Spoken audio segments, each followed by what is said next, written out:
이 아침에 하나님께서 오늘 우리에게 주신 말씀은 베드로전서 1장 3절에서 9절까지의 말씀이 되겠습니다. 베드로전서 1장 3절에서 9절까지의 말씀입니다.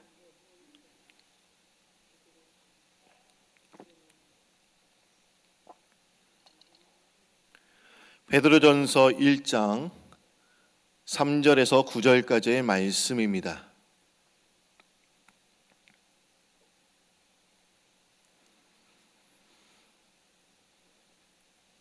다 찾으셨습니까?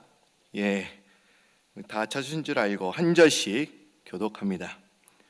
우리 주 예수 그리스도의 아버지 하나님을 찬송하리로다. 그의 많으신 긍휼대로 예수 그리스도를 죽은 자 가운데서 부활하게 하심으로 말미암아 우리를 거듭나게 하사 산 소망이 있게 하시며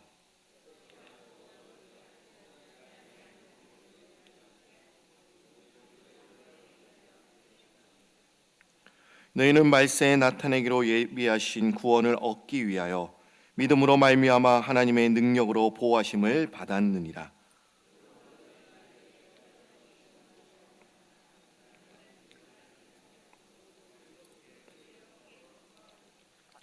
너희 믿음의 확실함은 불로 연단하여도 없어질 금보다 더 귀하여 예수 그리스도께서 나타나실 때에 칭찬과 영광과 존귀를 얻게 할 것이리라.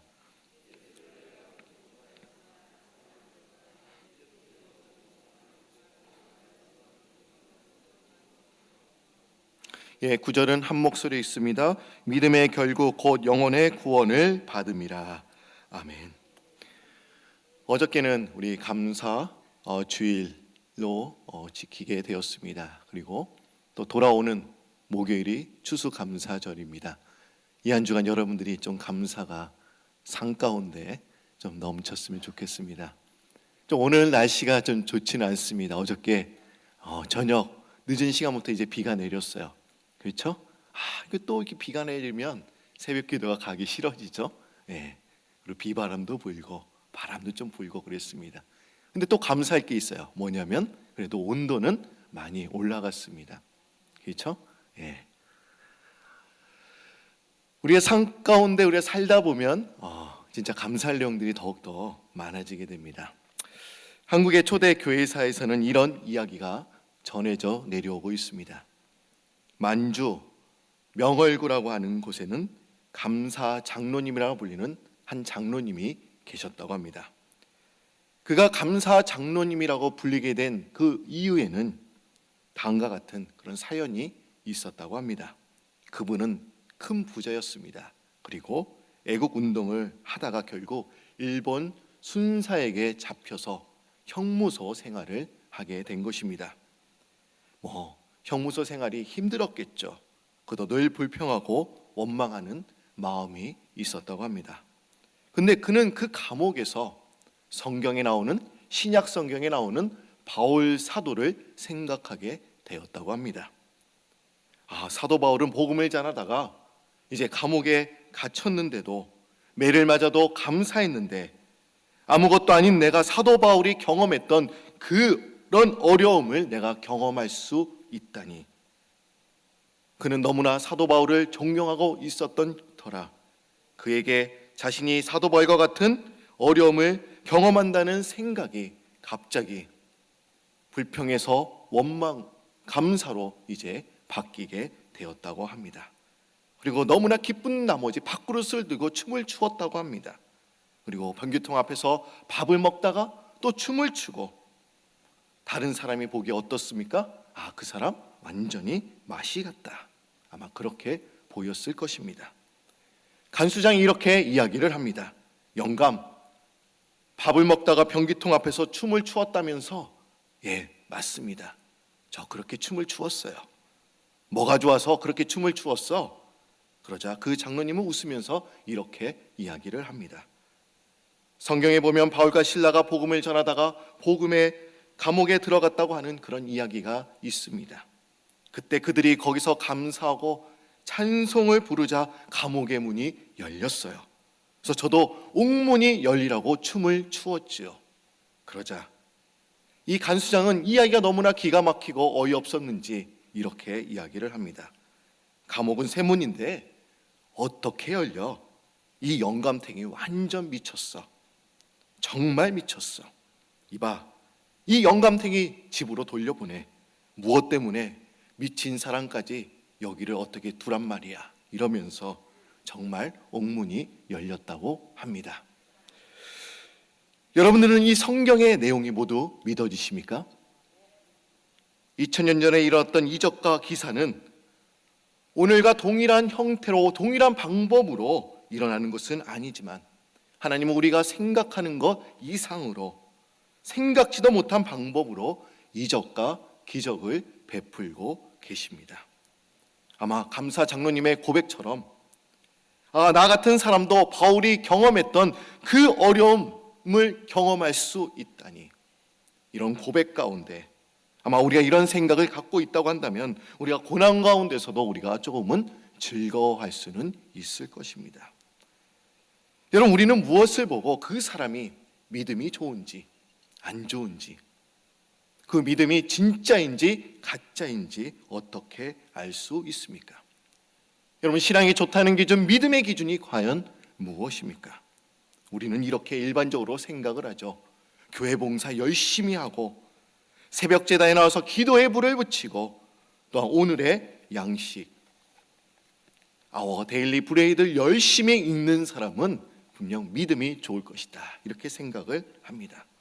또한 성경책이 너덜너덜한 분들 있잖아요.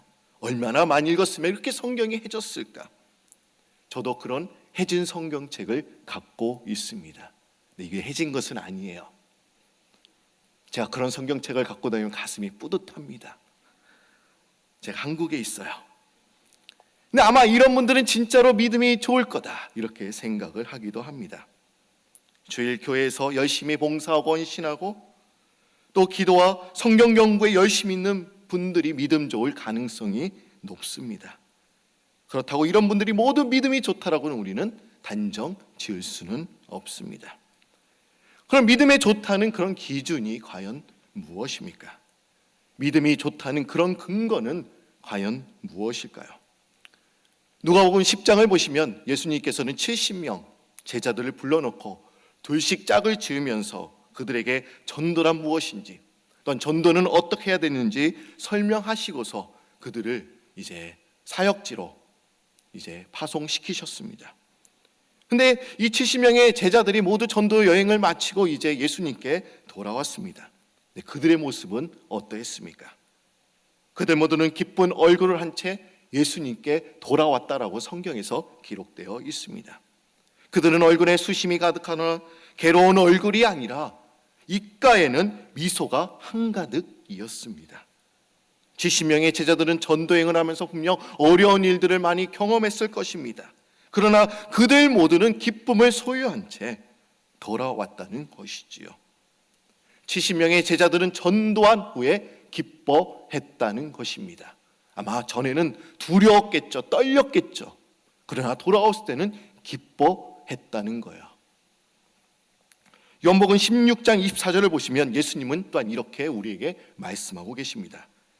지금까지는 너희가 내 이름으로 아무것도 구하지 아니하였으나 구하라 그리하면 받으리니 너희 기쁨이 충만하리라.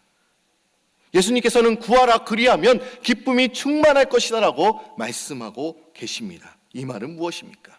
우리가 기도한 후에 기뻐했다는 것입니다. 우리가 기도한 후에는 평화가 찾아오고 기쁨이 밀려왔다는 것을 말씀하고 계십니다. 우리가 전도했잖아요. 또 기도했잖아요. 기도한 후에는 우리의 삶 자체가 어떻게 되냐? 기쁜 삶이 되어야 되는 것을 이야기하고 있습니다. 또한 요한 사도는 요한일서 1장 4절에 또한 이렇게 말씀하고 있습니다. 이것을 쓰면 우리의 기쁨이 충만하게 하려 함이라.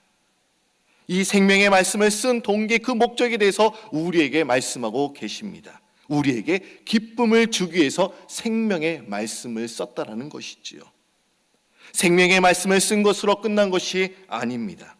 이 성령의 말씀을 읽고 또 그 말씀을 묵상하고 우리는 기뻐해야 됨을 이야기하고 있습니다. 여러분들은 성경을 읽고 기쁘신 적이 있으십니까? 전에는 그 말씀이 이해되지 않았고 그냥 지나쳤던 말씀인데 오늘은 유난히 그 말씀이 들어옵니다. 또한 풀리지 않은 문제가 또한 있었는데 또 그 말씀을 읽고 한순간에 그 문제가 풀릴 때도 있습니다. 그때 얼마나 기쁩니까? 저는 매일매일 말씀을 읽을 때마다 기뻐요. 여러분 안 기쁘세요? 예, 앞에만 기쁘시대요. 뒤에 있는 분들은 거의 대답도 안 해주시고 그래 그냥 이렇구나. 제가 아멘하러 유도하기 위해서 한 건 절대로 아닙니다. 제가 설교학 교수님이 이렇게 말씀하셨어요. 제가 설교학 시간에 아멘을 유도하는 설교는 좋은 설교가 아니다. 예. 유도하는 것 절대로 아닙니다. 여러분들 믿음껏 하시기 바랍니다. 여러분 우리는 전도와 선교를 마치고 이제 새벽 기도를 한 후에 성경을 읽은 후에는 우리의 기쁨이 넘쳐야 됨을 이야기하고 있습니다. 그렇다고 전도와 기도 생활, 성경 읽기에만 국한되는 것은 절대로 아닙니다. 교회에서 예배를 드리고 목장이나 또한 병원 신방을 하고 성가대와 교사로 이제 봉사를 하고 목장 모임을 하고 이제 예배 후에는 목장 식구들과 식탁의 교제, 애찬을 한 후에는 또한 우리의 삶이 기쁜 삶이 되어야 합니다. 근데 오늘 말씀에는 이와 더불어 우리가 이럴 때 기뻐해야 됨을 이야기하고 있습니다. 언제 또 우리가 기뻐해야 될까요? 베드로전서 1장 6절 말씀, 오늘 본문 말씀을 보시면 이렇게 이야기하고 있죠. 그러므로 너희가 이제 여러 가지 시험으로 말미암아 잠깐 근심하게 되지 않을 수 없으나 오히려 크게 기뻐하도다. 베드로사는 여러 가지 시험과 환난으로 지금 잠시 우리가 근심할 수는 있겠으나 오히려 기뻐해야 된다라고 지금 고백하고 있습니다. 왜 바울은 환난 가운데 지금 우리가 크게 기뻐해야 됨을 이야기하고 있는 것입니까? 제가 3주 전에도 로마서 5장 3절과 4절의 말씀을 가지고 우리가 환난 중에도 즐거워하나이라는 제목으로 말씀을 드렸습니다. 근데 그 내용과 조금은 일맥상통합니다. 근데 관점이 좀 달라요. 로마서 5장 3절과 4절 말씀은 어떤 말씀이었습니까? 우리가 환난 중에도 즐거워하나니 환난은 인내를, 인내는 연단을, 연단은 소망을 이루는 줄 알미로다. 여러분 환난이란 단어는 뭐뭐 아래에 머물다라는 의미를 갖고 있지요. 기름을 짜는 데서 이 단어가 유래되었다고 하는 것을 제가 말씀을 드렸습니다. 기름을 짤 때 기름을 짜는 기계는 나무의 열매를 아래에 놓고 이제 꾹 눌러서 짜는 것이죠. 뭔가 위에서 뭔가 누르는 것입니다. 근데 어떻게 이 환난 가운데 우리가 즐거워할 수 있습니까? 그것은 환난의 그 과정을 통해서 얻는 것들이 많기 때문에, 유익한 것들이 많기 때문에 즐거워하라라고 말씀하고 있는 것이죠. 환난 중에 우리가 인내하게 됩니다. 또 인내는 무엇입니까? 인내는 성령의 열매 중에 또한 네 번째 그 열매 중에 하나가 또한 인내이기도 합니다. 그리고 인내를 통해서 연단을 또한 받게 돼요. 우리가 단련되게 되죠. 그리고 연단을 통해서 또한 우리가 소망하게 돼요. 그러니까 우리가 그 환난 중에 어떻습니까? 과정 중에 인내하게 되고 또 우리의 삶이 단련되게 되고 또 우리는 소망을 품게 되는 것입니다. 환난의 그 과정 가운데 우리가 얻는 것들이 많기 때문에 로마서 말씀에는 우리가 즐거워해야 된다라고 말씀하고 있는 것입니다. 근데 오늘 본문 말씀에는 베드로 사도는 또한 다른 관점으로 이렇게 이야기를 하고 있습니다.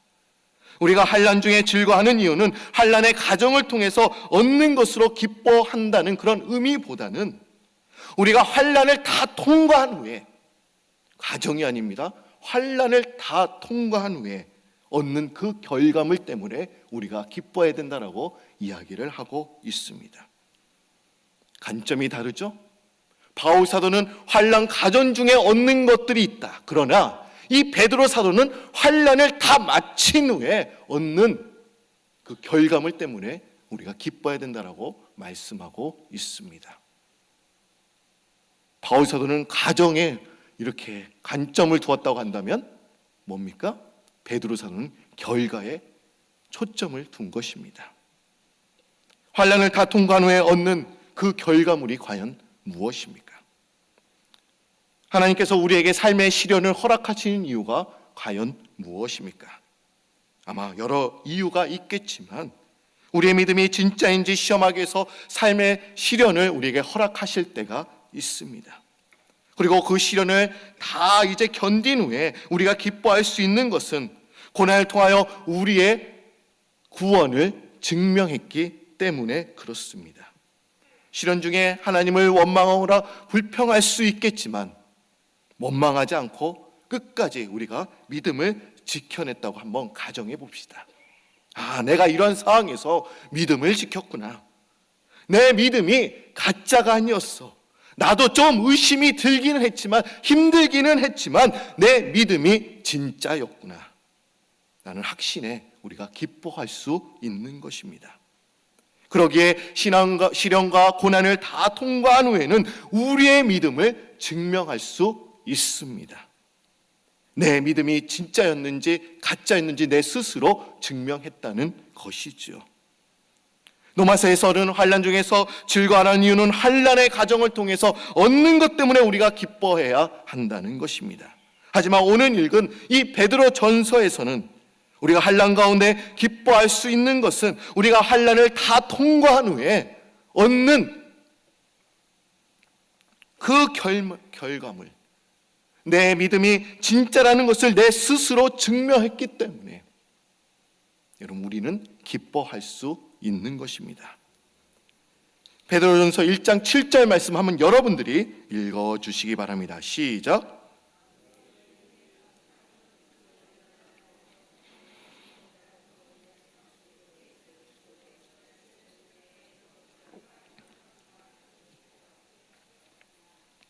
성경시대의 금은 장신구뿐만 아니라 실생활에 활용되는 제품을 만드는 데 다양하게 활용이 되었습니다. 그 당시 금은 어떻습니까? 가장 값진 그런 금속이었습니다. 지금도 금은 가치가 있습니다. 귀한 물건입니다.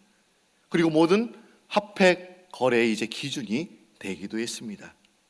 한 국가의 화폐는 금을 기준으로 가치가 매겨지고 또 금으로 교환하게 되었죠.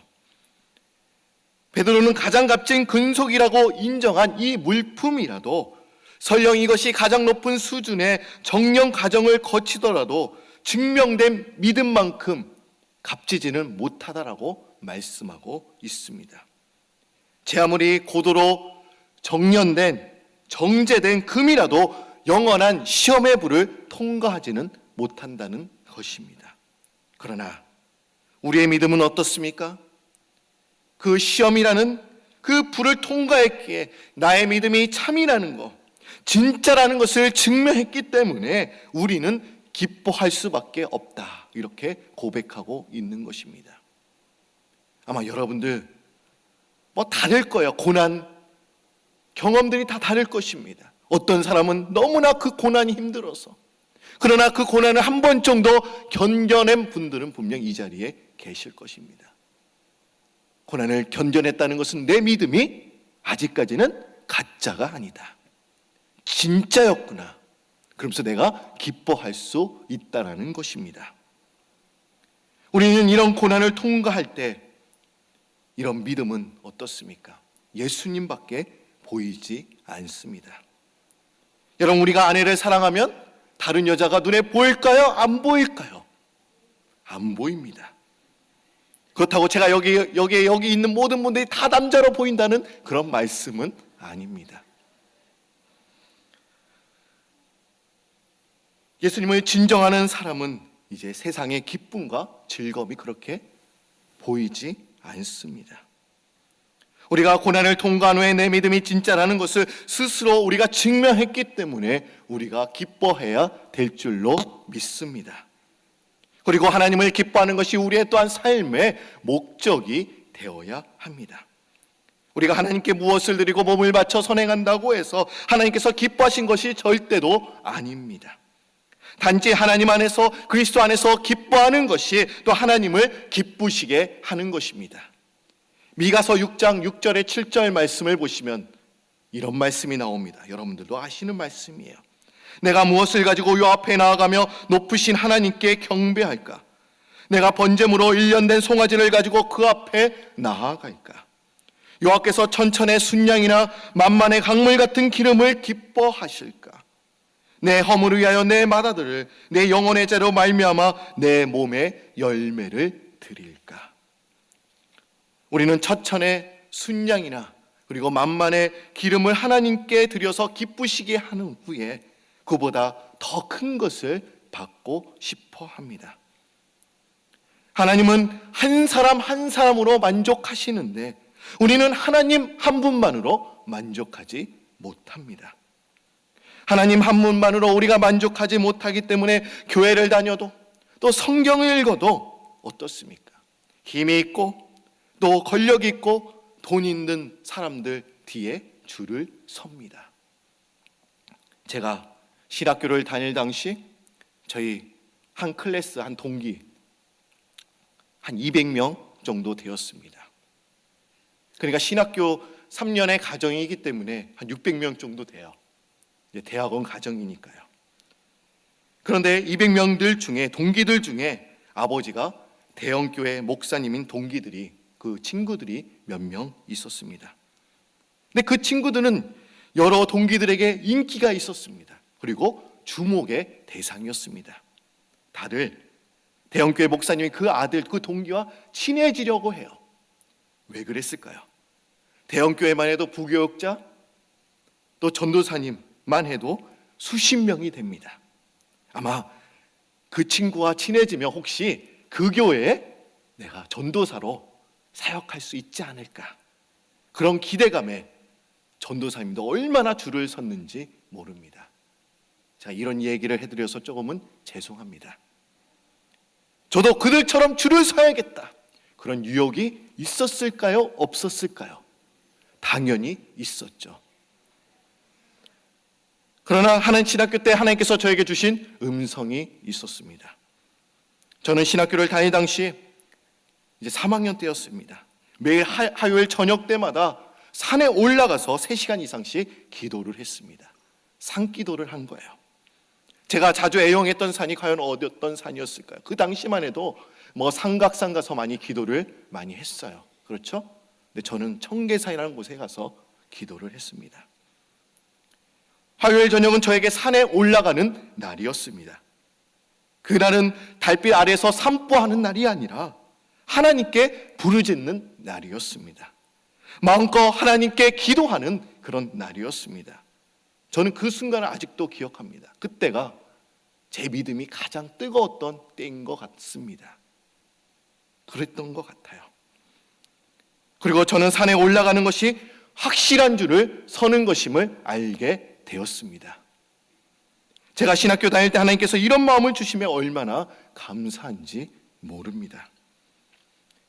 예수님은 요한복음 17장에서 십자가의 목전을 두시고 대제장의 기도를 또한 하셨습니다.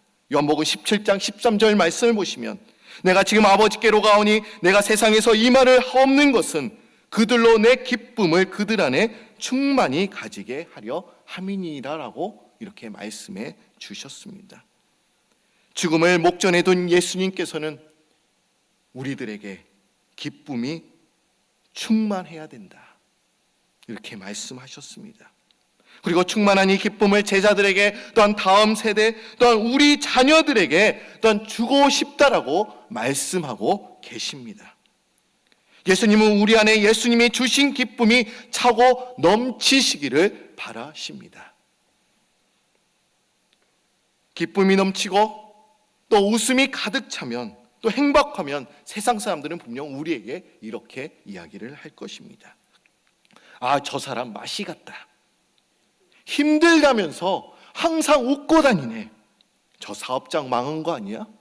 근데 어떻게 웃고 다녀? 아, 저 사람 진짜 맛이 갔어. 근데 저는 세상으로부터 우리가 이런 소리를 들어야 될 줄로 믿습니다. 이런 소리를 듣는 사람이 진짜인 줄 믿습니다. 우리는 고난을 통과한 후에 나의 믿음이 진짜인지를 우리가 증명했다면 그 믿음 때문에 기뻐하시는 여러분들이 되시기를 바랍니다. 아직 내가 고난을 통과 중이에요. 내 믿음이 흔들릴 수 있습니다. 네, 여러분, 믿음을 지키시기 바랍니다. 진짜라는 것을 여러 이제 증인들 앞에서 여러분들이 보여주시기를 바랍니다. 오늘 말씀, 로마서 말씀은 우리가 환난 가운데 즐거워하는 이유는 과연 무엇입니까? 환난의 가정 중에, 환난이 다 통과된 게 아니었죠. 가정 중에 얻는 것 때문에 바울 사도는 우리에게 기뻐하라고 말씀하고 있습니다. 그러나 베드로 사도는 우리가 환난을 다 통과한 후에 얻는 그 믿음, 진짜 믿음이라는 것을 우리가 스스로 증명했기 때문에 기뻐하라고 말씀하고 있는 것이지요. 여러분, 힘들고 어려워도 기뻐하시는 여러분들 되시기를 바랍니다. 오늘 이런 말씀은 감사절에 좀 맞지 않는 말씀이에요. 고난 가운데 즐거워해라. 그렇죠? 고난 별로 좋아하지 않잖아요.